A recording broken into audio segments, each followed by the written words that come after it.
Soto Kudus kini udah bisa dijumpai di seluruh Nusantara. Aslinya sih hidangan ini berasal dari kota Kudus, Jawa Tengah.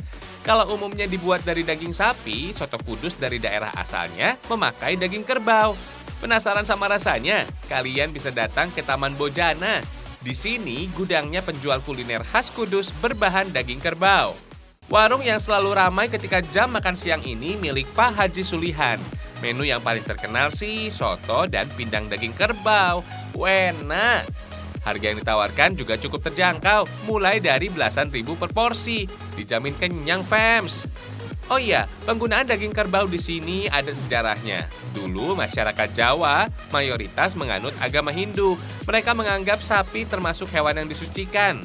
Saat Sunan Kudus menyebarkan Islam di wilayah ini, ia meminta pengikutnya tidak menyembelih sapi dan menggantinya dengan kerbau sebagai bentuk toleransi antar umat beragama. Sampai sekarang, masyarakat Kudus masih terbiasa mengkonsumsi daging kerbau, meski daging sapi sudah bebas dikonsumsi.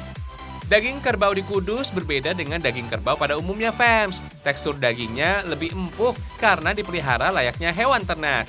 Umumnya kerbau di sini diternakan oleh perorangan. Gak heran ya kalau kerbau di sini jumlahnya banyak.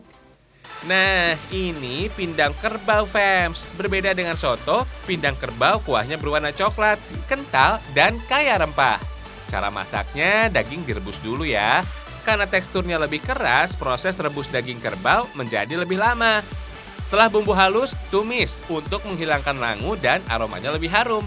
Nah, warna coklat pada pindang karena dikasih kluwek, fams. Pemilihan kluwek ini juga nggak boleh sembarangan, supaya rasa pindang nggak pahit. Kalian boleh mencicipi kluwek untuk memastikan rasanya tidak pahit ya, fams. Kalau sudah aman, masukkan ke dalam bumbu deh. Oh iya, di Indonesia ada dua macam pindang, fams. Pindang dengan kuah kuning bisa dijumpai di Pulau Sumatera. Kalau warnanya coklat, ya ada di Kudus ini nih. Ciri khas dari pindang Kudus ini juga ada tambahan daun melinjo. Sebagian orang bilang, fams, kalau pindang kerbau itu hidangan perpaduan soto dan rawon.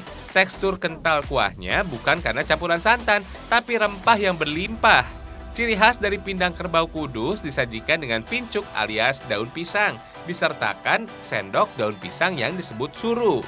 Dulu kuliner ini hanya bisa dinikmati saat ada acara-acara tertentu saja. Kalau sekarang sih udah banyak yang menjajakan pindang bareng dengan soto.